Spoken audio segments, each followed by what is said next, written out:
Sexta-feira a gente vai ter uma aula onde vai ser justamente para tirar as dificuldades que vocês possam ter com a realização das atividades, ok? Então, eu vou estar falando sobre o Kanban e o Kaizen lá, apresentando alguns modelos para vocês fazerem, então, para auxiliar vocês, ok? Aí, Ok, se professor. vocês estiver tendo alguma dificuldade, tiver, eu queria saber como é que se faz isso, sexta-feira, na aula de sexta-feira, vai ser o momento de vocês fazerem as perguntas, tirarem todas as dúvidas, enfim, ficarem afiados para fazer uma ótima atividade. Beleza.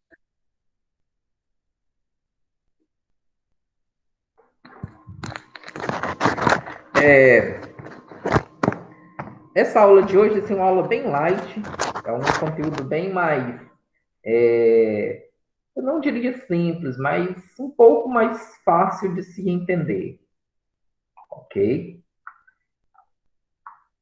Ok. Não é um conteúdo que traz grandes novidades. Então, hoje nós vamos falar das habilidades do analista de OSM, modelo de organização e workflow. Para quem olhou o livro, para quem já leu o livro, deve ter percebido que esses conteúdos estão no início do livro, não é? Já quando eu falei do Kanban, do Kaizen, do Balance Scorecard, eles estavam depois desse conteúdo. Mas para a gente conseguir realizar as atividades do AVA, realizar o projeto, eu fiz essa modificação. Coloquei o Kanban e o Kaizen antes e joguei esse conteúdo para depois. Foi só uma organização operacional, não prejudique em nada a sequência de vocês, ok? Ok, professor.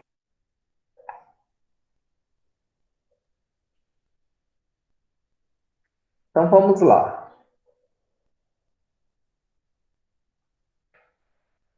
Quando a gente fala de OSM, Organização, Sistemas e Métodos, nós temos uma pessoa que é o analista de OSM. Essa pessoa vai analisar a organização e buscar identificar possibilidades de melhorias e planejar como essas melhorias podem ser implantadas, certo? No caso que vocês estão fazendo, vocês estão trabalhando como analista de OSM da padaria Nascer, ok? Nós estamos fazendo o projeto, vocês já têm à disposição o estudo de caso, e quando vocês analisam aquele estudo de caso, identificam os problemas que eles têm e propõem soluções, vocês estão fazendo um trabalho de um analista de OSM.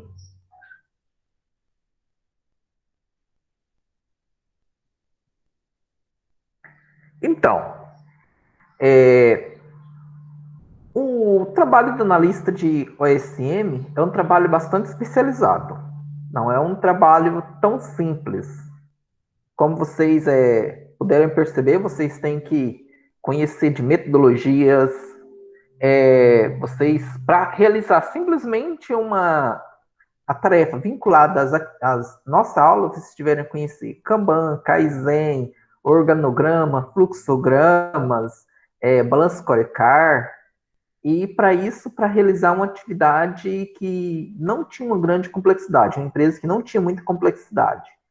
Imagina vocês realizar isso com uma empresa como Americanas, como o Banco Itaú, Banco Bradesco, como a Gol, a TAM, que são empresas grandes.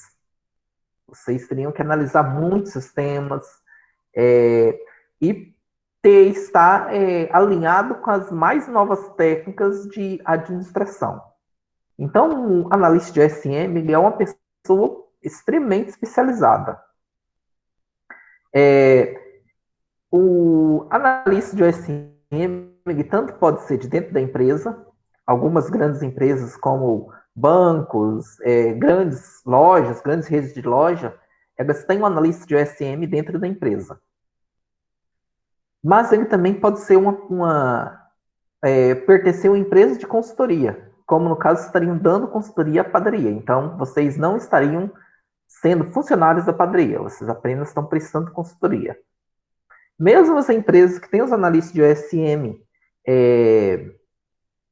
dentro delas, elas têm um funcionário com cargo de analista de OSM, elas muitas vezes contratam consultorias para auxiliar em trabalhos pontuais. Vai fazer uma grande mudança, ou às vezes está encontrando alguma dificuldade que os funcionários internos não conseguem resolver, eles contratam a consultoria de pessoas com ainda mais experiência para auxiliar.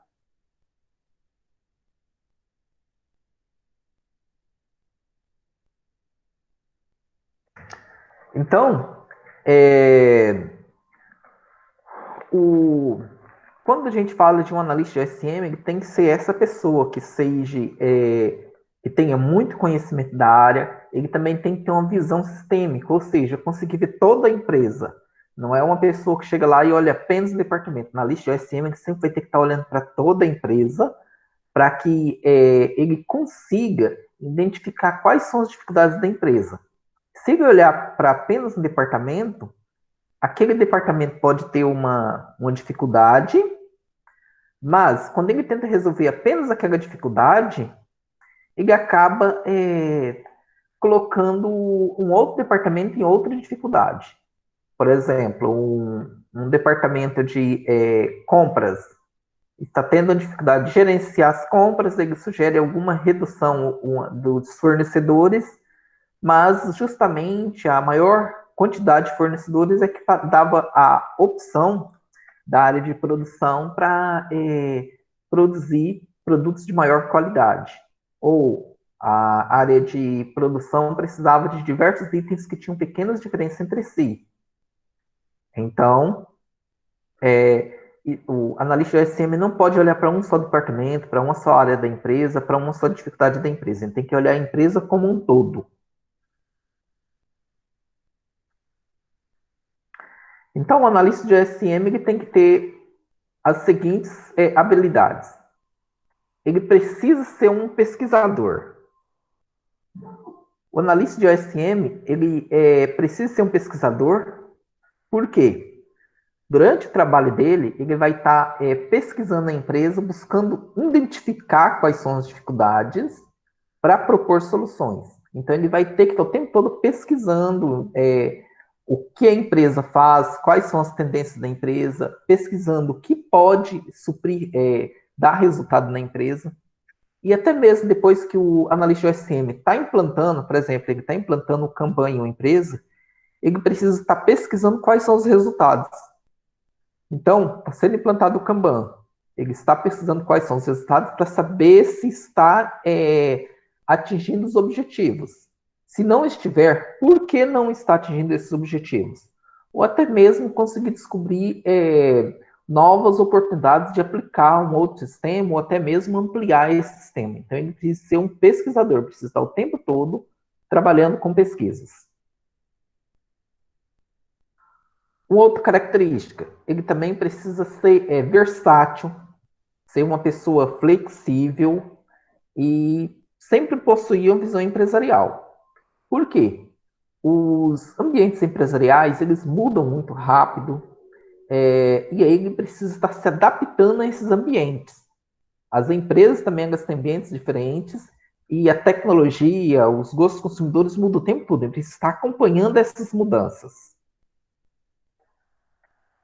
Ele também precisa ter uma capacidade de analisar e sintetizar informações. Quando a gente faz uma pesquisa numa grande empresa, a quantidade de dados que recolhemos é enorme.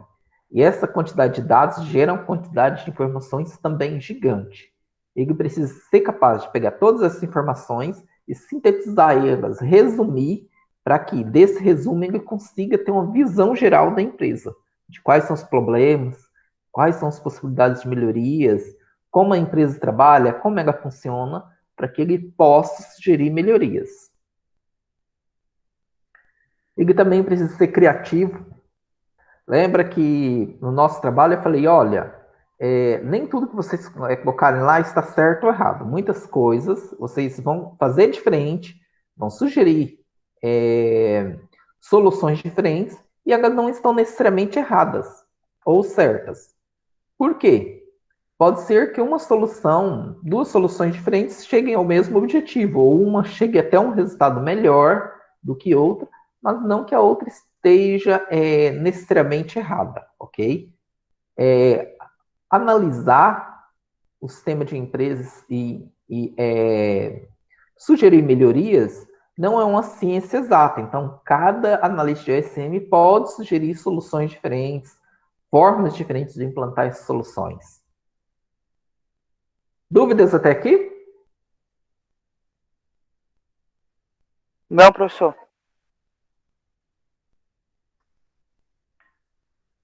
Vamos continuar então. Precisa saber promover a integração interdepartamental. É aquela situação onde a empresa tem vários departamentos e eles precisam se integrar, se conversar, para que todos eles sejam reforçados, para que todos eles tenham ainda mais capacidade de agir dentro da empresa. Então, o analista de OSM precisa saber promover essa integração entre dois, três ou mais departamentos, todos os departamentos da empresa, para que todos eles se unam em prol dos objetivos da empresa. E ele também precisa ter essa capacidade de liderança para processar negociações. Afinal, numa empresa, sempre vai ter discordância. Então, os departamentos, de acordo com a solução colocada, os departamentos eles podem entrar em atrito devido a uma alocação de responsabilidade ou alguma redistribuição de recursos ou qualquer um outro assunto.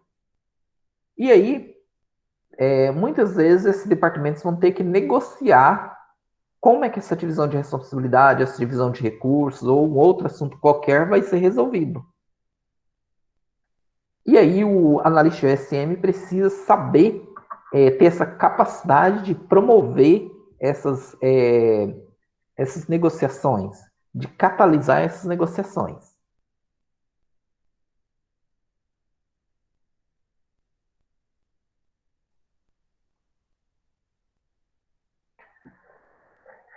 Então, quais são as funções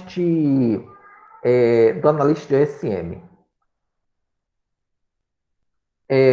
O analista de OSM, normalmente, ele trabalha com a reestruturação das rotinas de comunicação, dos processos de administração, isso principalmente nas organizações de grande porte, que é justamente o que vocês estão fazendo. Quando eu peço para vocês implantar o Kanban é uma forma de comunicação entre os departamentos. Então, o que acontece?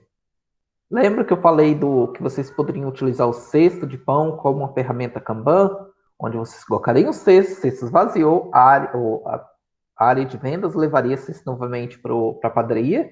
A padaria recebeu esse cesto vazio, ela sabe que tem que produzir mais pães. Então, isso é um sistema de comunicação. Quando a padaria envia um cesto vazio para a área de produção, ele está comunicando para a área de produção: olha, eu preciso de mais pães.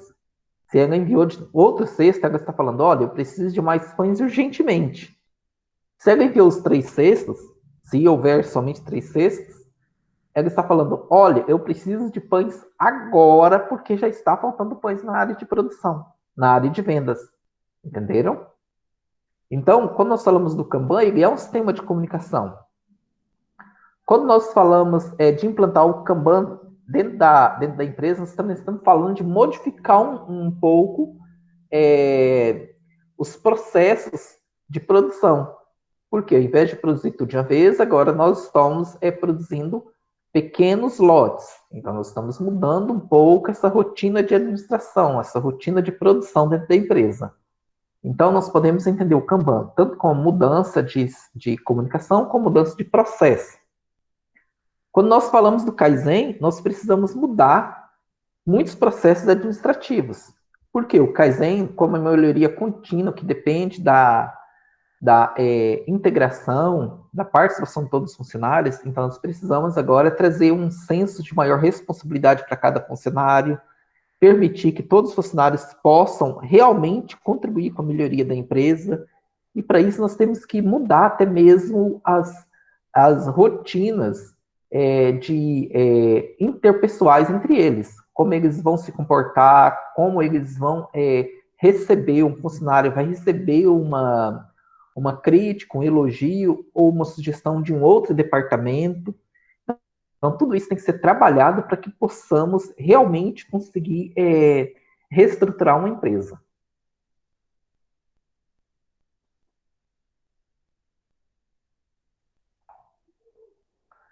Dúvidas até aqui? Não, professor, tranquilo. Por enquanto, não.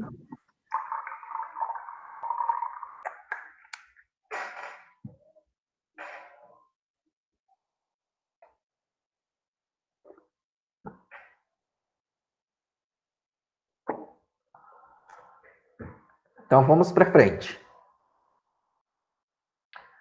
Então, quando nós falamos de um analista OSM, o que ele faz é estudar quais são as estruturas, quais são os processos administrativos. Estão lembrados do nosso estudo de caso? Sim, professor. Lá da empresa lá? Isso. O que eu fiz?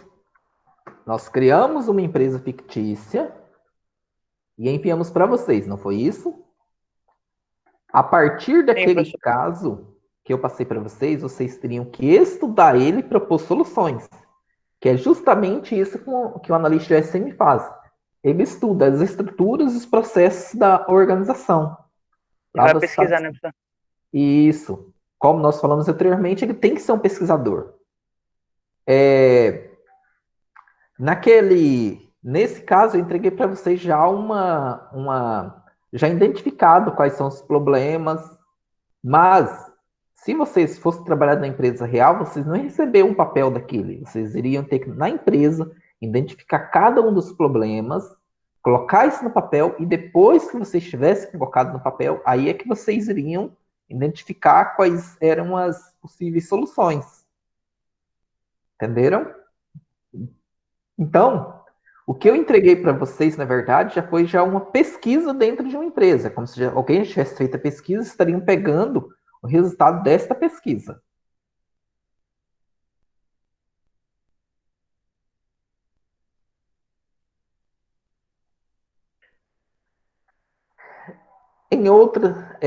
Então, o analista de OSM vai analisar a estrutura, analisar procedimentos, fluxos de trabalho, os fluxos de informações, e aí começar a desenvolver soluções para problemas, mas não é só desenvolver soluções para problemas.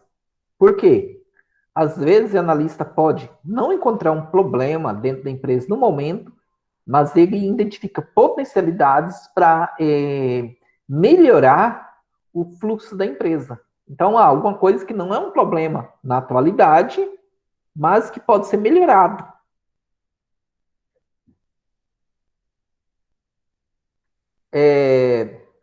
Só que isso não é só aplicar métodos burocráticos, ter uma visão crítica acerca de como essa distribuição desses cargos, das tarefas, das comunicações dentro da empresa ocorrem.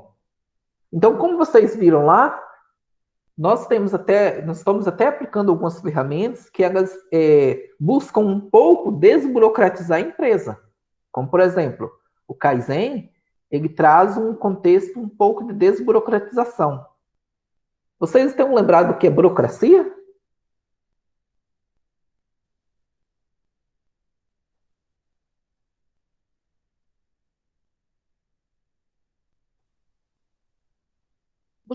Burocracia?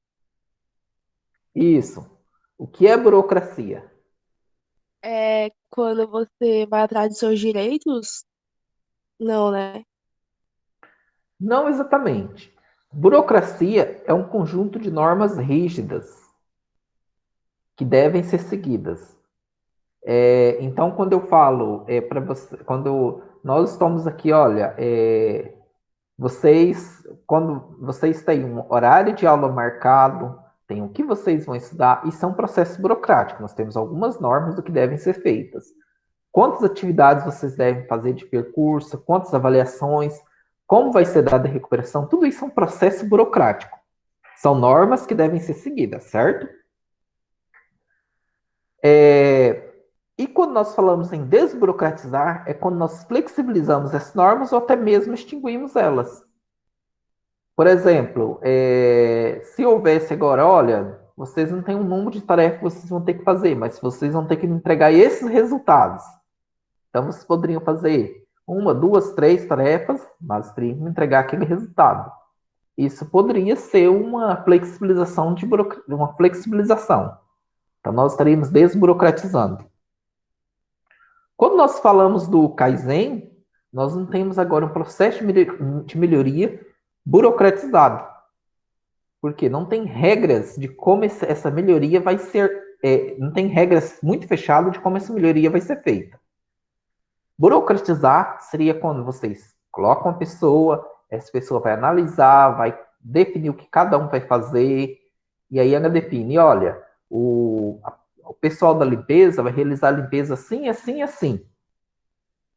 Então, por exemplo, tem algumas franquias que é definida até como a pessoa deve esfregar o chão e a forma como ela deve esfregar o chão na limpeza, na hora da limpeza. E isso é um processo burocrático.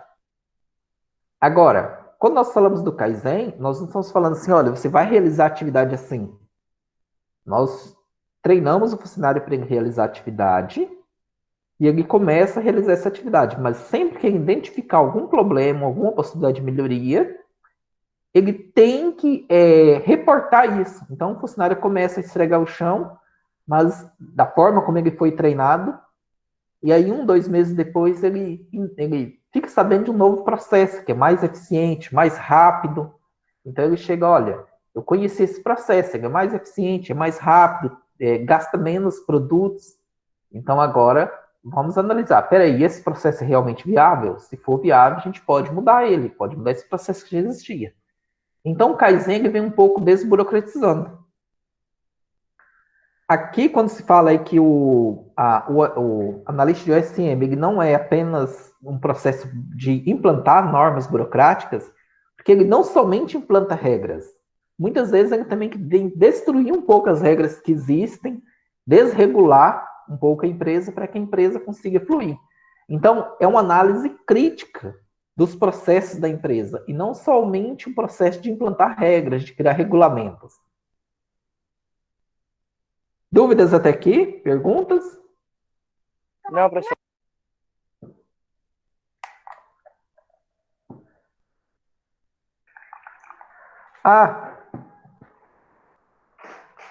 Vocês perceberam que tem uma colega conosco, a Jane Lobo? Sim, professor. Ela é uma estagiária e aí vai estar nos acompanhando as nossas aulas.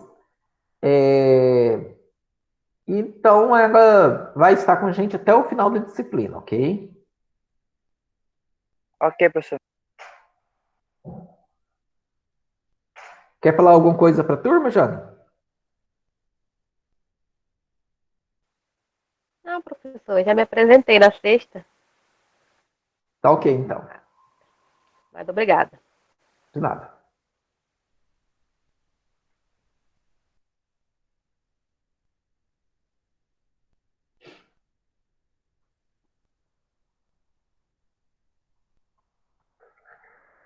Então, quando a gente fala de qualidade, nós temos uma grande contribuição para a área de OSM.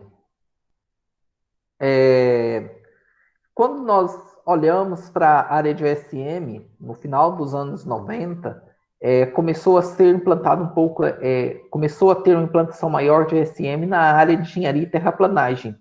Por quê? Essas áreas faziam contratos enormes com o governo e para que elas conseguissem participar desses processos licitatórios, elas precisavam ter uma certificação na área de ISO. O ISO é uma organização que ela certifica empresas e até mesmo outras organizações em diversas áreas da qualidade. Qualidade ambiental, qualidade de processos, qualidade de produção. E uma das áreas é através dessa qualidade em administração. E aí, essa qualidade em administração se pauta numa normalização das normas e procedimentos. Então, outras certificações também podem ser exigidas, também tem esse processo de normalização. Então, quando nós falamos de OSM, nessa área teve uma contribuição gigantesca.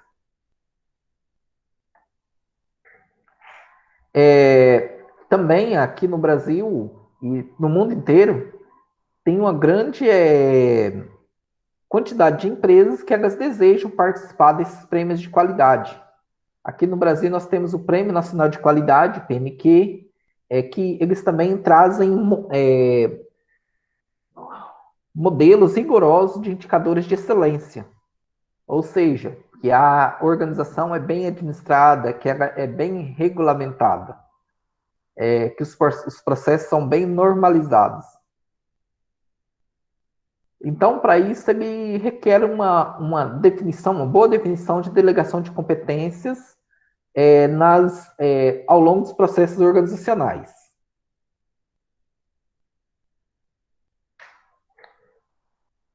Dúvidas até aqui? Não, professor. Então, nós temos alguns modelos de organização. As organizações elas podem variar de diversas formas. Variam em tamanho, em forma, objetivo. Por exemplo, nós temos grandes empresas, como Petrobras, como Vale, temos pequenas empresas também, ou até microempresas, como salão de cabeleireiro, pode ser uma empresa, um mini mercado. Variam também de forma. O formato de organização de uma empresa é bem diferente do formato de uma igreja, por exemplo, ou de uma ONG, ou de um hospital. Tem também objetivos diferentes e várias outras maneiras ou características. Isso também faz com que tenha variáveis humanas, ou seja, as pessoas elas se comportam diferente em cada organização, tem padrão de liderança diferente, de comunicação diferente, e também a organização pode estabelecer processos de tomada de decisões diferentes. Então, nós temos o modelo de organização mecanicista, ele imita o funcionamento de uma máquina. Então, geralmente, esse modelo mecanicista ele é mais voltado para empresas que atuam em um ambiente mais estável. É uma organização mais hierárquica, mais burocrática. Esse modelo de mecanicista ele geralmente é mais hierárquico, mais burocrático, e ele quase, na maioria das vezes, é colocado em empresas que atuam em ambientes mais estáveis. Aí podemos ter, por exemplo, uma igreja, pode ter uma organização mecanicista, podemos ter também uma empresa da área de mineração, os exércitos, eles também têm uma organização bastante mecanicista. E o orgânico imita o comportamento dinâmico dos organismos vivos.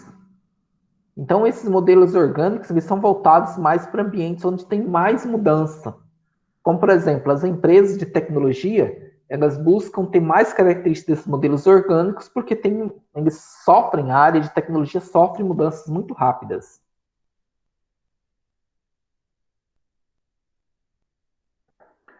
Então, algumas características do modelo mecanicista. Enfatiza critério de desempenho, então eles têm alguns critérios de desempenho, enfatiza que esses critérios sejam atendidos. Como eu falei, eles têm regras bem definidas, ou seja, são burocratizados. são compartimentalizados, ou seja, tem os departamentos bem divididos. As tarefas normalmente são bastante especializadas. Tem departamentalização, liderança autocrática. Aí vocês podem ver uma hierarquia. Aqui vocês têm algumas características muito fortes nas organizações militares. A gestão de pessoas é formalizada e as organizações têm as suas relações mais formais. Então, com isso, nós temos aí uma forma de comunicação entre as pessoas formalizada, como deve ser feita, quando deve ser feita, com quem você vai comunicar, tudo isso está bem estabelecido. Já o modelo orgânico, ele enfatiza critério como eficiência, adaptabilidade, sensibilidades para a mudança. Então, diferente do modelo mecanicista, quem tem os critérios de desempenho, ele tem lá, olha, você vai atingir esse porcentagem de trabalho para você, o seu desempenho ser considerado satisfatório. Já no modelo orgânico, ele não tem isso, ele enfatiza, olha, você tem que ser eficiente, você tem que se adaptar a novas situações. Então, olha só, a própria adaptabilidade, sensibilidade para mudanças, ela busca, ela entra em coordenação com mudanças que podem ocorrer. Então, olha, houve uma mudança na área de software. Os funcionários da empresa que trabalham com software têm que se adaptar rapidamente. E a eficiência é buscar fazer cada vez mais com menos. Então, aqui nós temos utilizar menos recursos para fazer cada vez mais tarefas. Temos a ampla participação. Todas as pessoas devem participar. Quando nós falamos da ampla participação, isso é muito voltado, isso é muito encontrado também nas organizações na área de software, de pesquisa, porque todas as pessoas têm que participar, contribuir com conhecimento para que a organização possa se desenvolver. Aqui também nós temos um pouco, vocês podem encontrar um pouco aqui do que o Kaizen traz para a organização, ele traz um pouco desse modelo orgânico. Ou seja, todas as pessoas estão buscando melhorar a organização. Todas elas estão buscando fazer mais com menos. Todas elas estão buscando adaptar os processos às novas realidades. Temos a competência. Gestão das pessoas é mais informal, então as pessoas têm maior liberdade para se organizarem. E uma departamentalização heterogênica.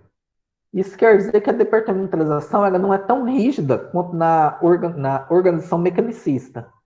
E a hierarquia nem precisa. Nas organizações, nos modelos orgânicos, nós podemos ter situação onde um chefe, onde uma pessoa é um chefe em uma determinada situação e em outra ele é um subordinado. Os papéis podem se inverter. Então, por exemplo, em uma empresa de desenvolvimento de software, podemos ter duas pessoas trabalhando. Uma é especialista em desenvolvimento web e a outra é especialista em banco de dados, em dois projetos diferentes. Quando estiverem trabalhando no projeto de desenvolvimento de web, aquela pessoa que é especialista é chefe. E a que trabalha especialista em banco de dados é subordinado. Quando for para um sistema de desenvolvimento de bancos de dados, os papéis podem se inverter. Dúvidas até aqui? Não, professor. Veja que eu estou falando que o Kanban, o Kaizen e o Just in Time traz alguns aspectos do modelo orgânico para dentro do modelo mecanicista.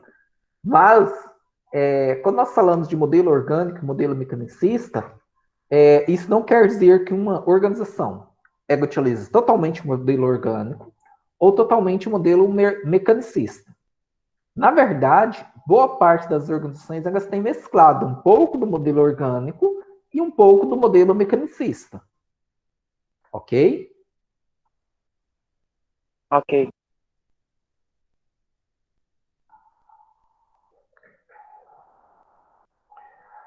Nós também temos as organizações informais. Quando nós falamos de uma organização informal, é uma organização que existe, mas ela não tem formalidades entre elas. O que acontece é que essa organização é resultado de uma interação entre os membros daquela organização. Nós podemos ter, por exemplo, um time amador de futebol que pode ser uma organização informal. Pessoas se juntam uma vez por semana para para ir jogar num time, para ir se divertirem. Isso é uma organização informal. As organizações informais, até pouco tempo, até alguns anos atrás, elas ficavam muito mais restritas, porque era difícil você conseguir fazer uma quantidade maior de pessoas interagir. Então, elas existiam, mas boa parte das vezes elas não ficavam tão grandes. Mas nos últimos anos, as organizações informais começaram a tomar tamanhos gigantescos. Por quê? Devido à facilidade de comunicação. Quem aqui se lembra da greve dos caminhoneiros? Sim, professor, me lembro. A greve dos caminhoneiros foi um resultado da ação de uma organização informal. Havia uma organização informal por trás que fez com que essa greve acontecesse. As comunicações por WhatsApp, protestos são resultado de comunicações informais. Em 2015, houve uma quantidade enorme de protestos nas ruas devido à ação de organizações informais. Hoje nós temos até empresas que trabalham muito com esse conceito. Por exemplo, quem aqui lembra o que é a Wikipédia?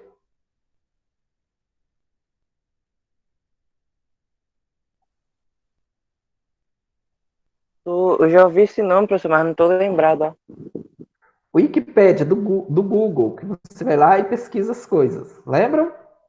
Tipo uma enciclopédia Sim. online. Vocês já ouviram falar como a Wikipédia funciona?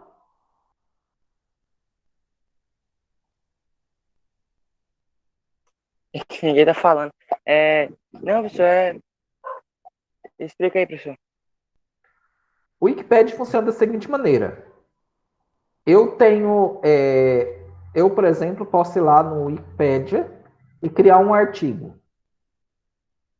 Então, aquele artigo é criado e aí muitas outras pessoas que também têm conta no Wikipédia, podem ir lá e sugerir melhorias, sugerir mudanças.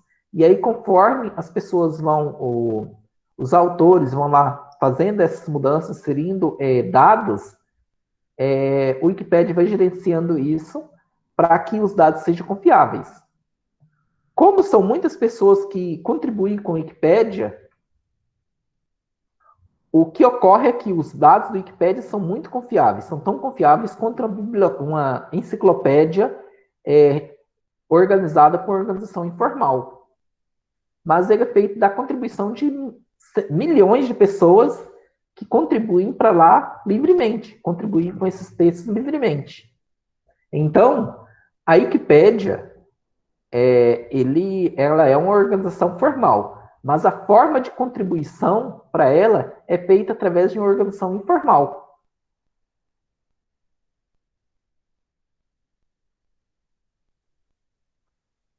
Dúvidas? Não, professor.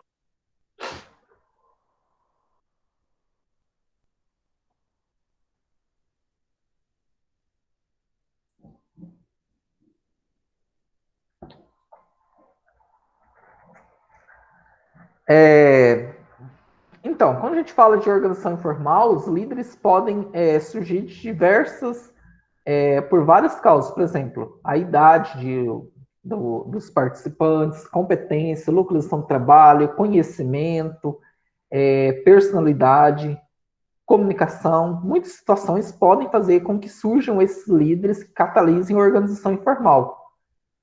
Por exemplo, a situação de 2013, surgiram essas organizações informais devido à área de interesse, a personalidade de um líder que catalisou as movimentações em uma área de interesse. Já a greve dos caminhoneiros foi catalisada em prol de uma área de trabalho. Vejam que muitas vezes é até difícil você identificar quem é o líder de uma organização informal, porque muitas vezes nós temos diversos líderes trabalhando em organização informal.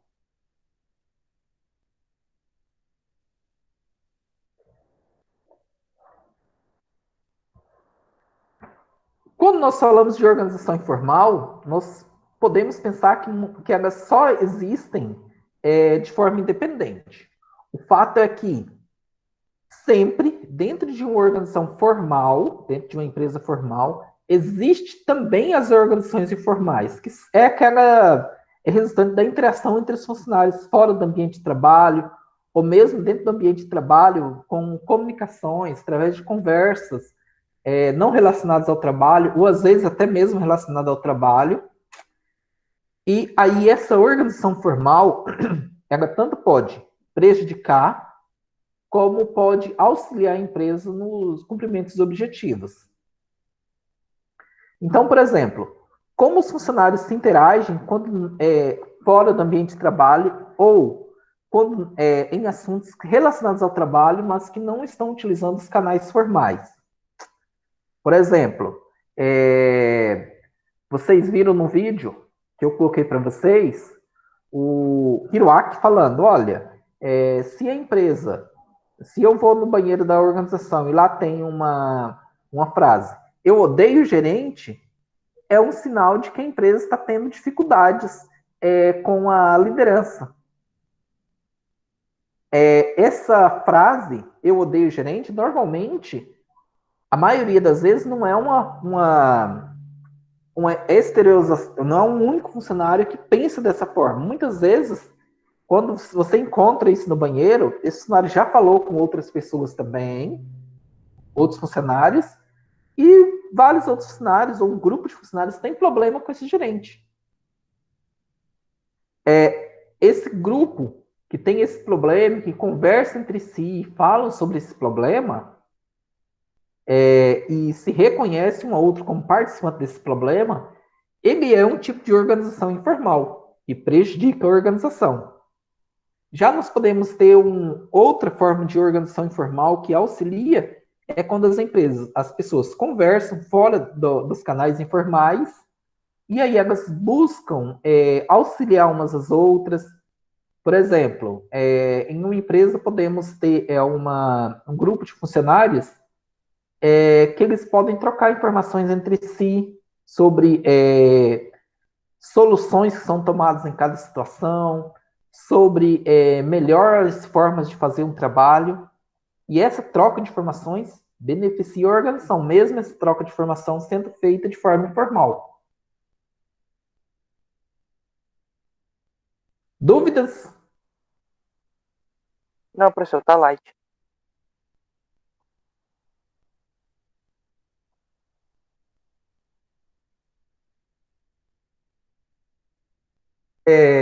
Então, a organização informal ela tem algumas vantagens. Como, por exemplo, ela geralmente é rápida em mudar os processos, a comunicação entre chefes na lição é muito menor. Então, nós temos, por exemplo, algumas organizações informais que elas nem têm chefes estabelecidos. Ou tem chefes e cada pessoa pode conversar livremente com o chefe, sem precisar de um canal, de passar por várias outras pessoas. Ela motiva e integra os grupos de trabalho, mas ela também tem dificuldades. Ela leva um desconhecimento da chefia, ou seja, é mais difícil identificar quem é realmente o chefe, é mais difícil você controlar o que ocorre nessa organização, e a possibilidade de atrito entre as pessoas é muito maior.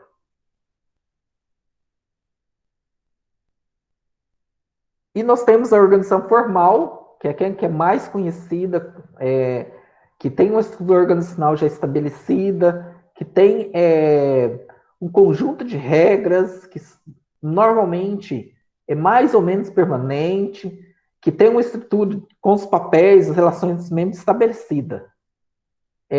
Então, essa organização informal, ela requer que as pessoas tenham autoridade, aquelas pessoas que exercem controle sobre a organização tenham autoridade para exercer esse controle. E estabelece a forma de utilização, como a divisão do trabalho, as relações formais, como essas pessoas vão se organizar.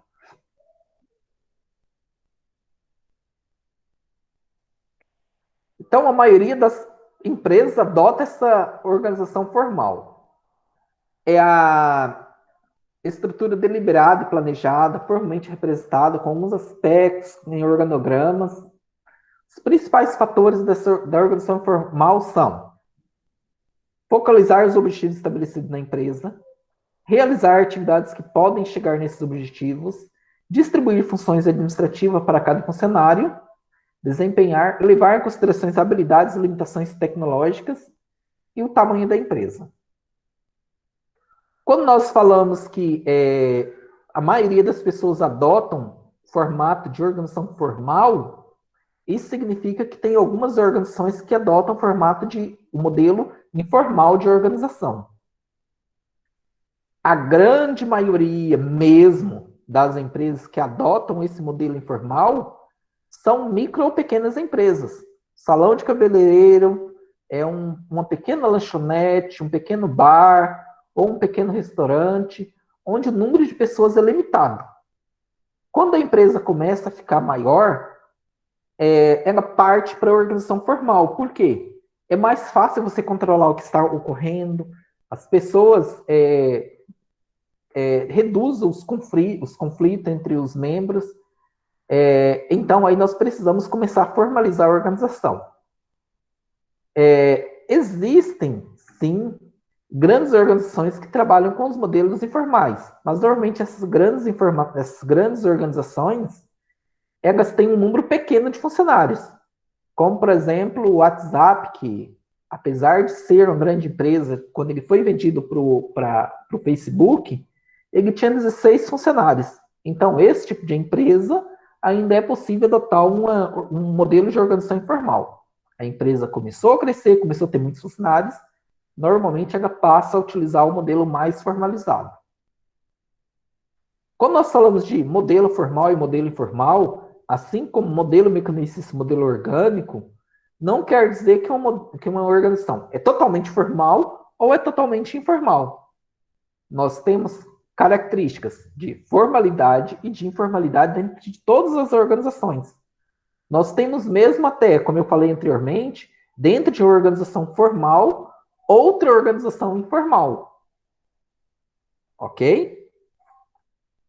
Dúvidas até agora? Não, professor.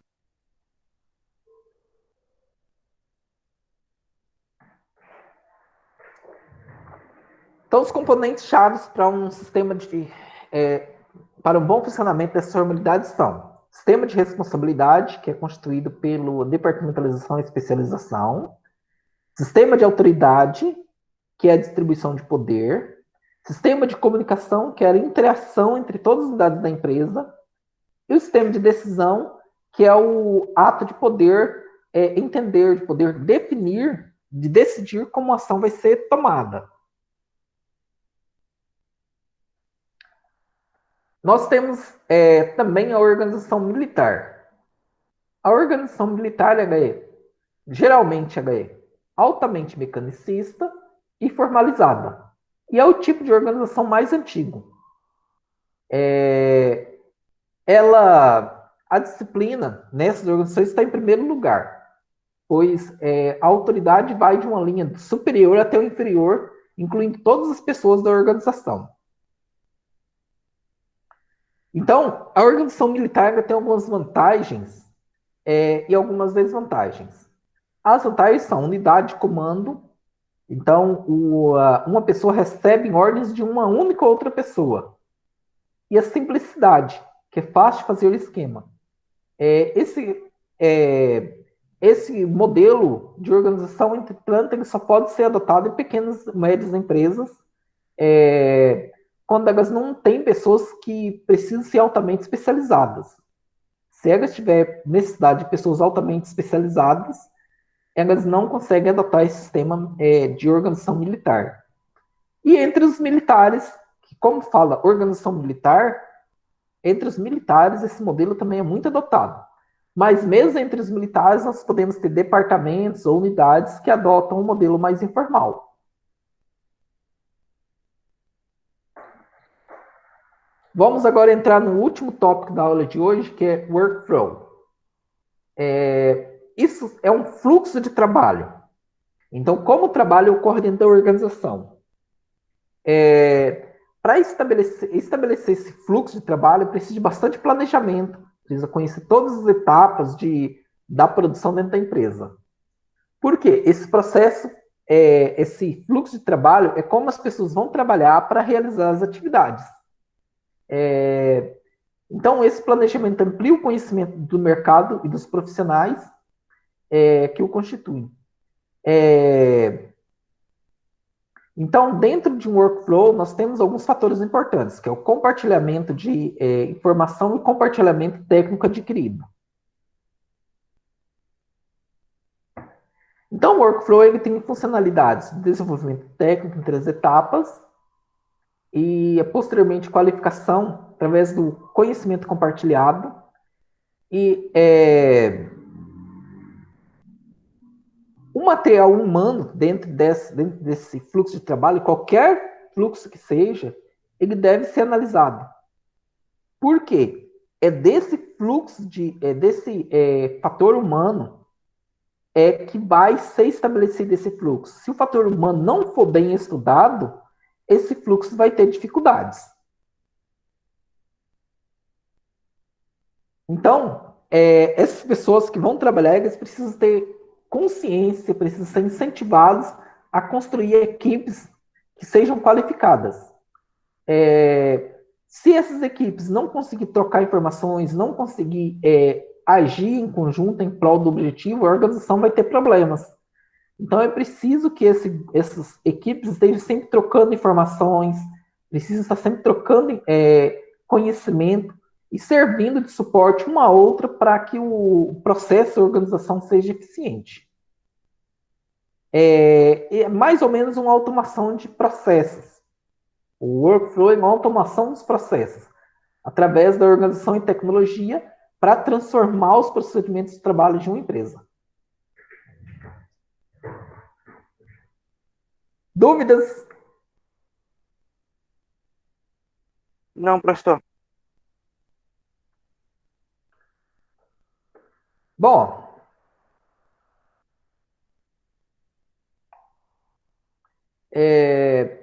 então, se não tem nenhuma dúvida, não esqueçam de realizar as atividades de percurso, tá? Tá bom, professor. Maciel tá falando, só tá eu e o senhor aqui. É verdade isso, pessoal? Paulo falou que tá aqui. Vocês estão aqui ouvindo ou deixaram o computador ligado e foram embora? Eu já fiquei só para ouvir. Só tô ouvindo.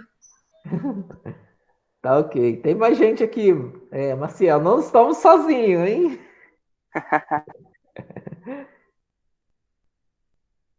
Bom, então nós temos, vocês realizem as atividades de percurso. Se tiverem dificuldades, podem entrar em contato comigo, ok? Eu tô com dificuldade. Preferencialmente, falem por WhatsApp que vai ser mais rápido, que nós estamos tendo essa ferramenta de comunicação entre a gente. Então, mandar as mensagens por WhatsApp, vocês vão obter um retorno bem mais rápido do que pelo AVA, ok? Sexta, teremos aula. Sexta eu vou trabalhar com vocês a parte prática do Kanban e do Kaizen, novamente, a aplicação prática no projeto. Eu percebi que tem alunos que estão tendo dificuldades, eu imagino que não só os que mandaram perguntas para mim, mas pode ter outros alunos que não entraram em contato comigo e também estão tendo dificuldades. Então, nós vamos aproveitar a aula de sexta para fazer uma aula prática. Beleza? Beleza. Se ninguém tem mais nenhuma Beleza. pergunta, então podemos encerrar por aqui hoje. Tá bom. Valeu, professor. Vai com Deus. Valeu. Um abraço, professor. Tchau. Tchau, professor. Tchau, professor.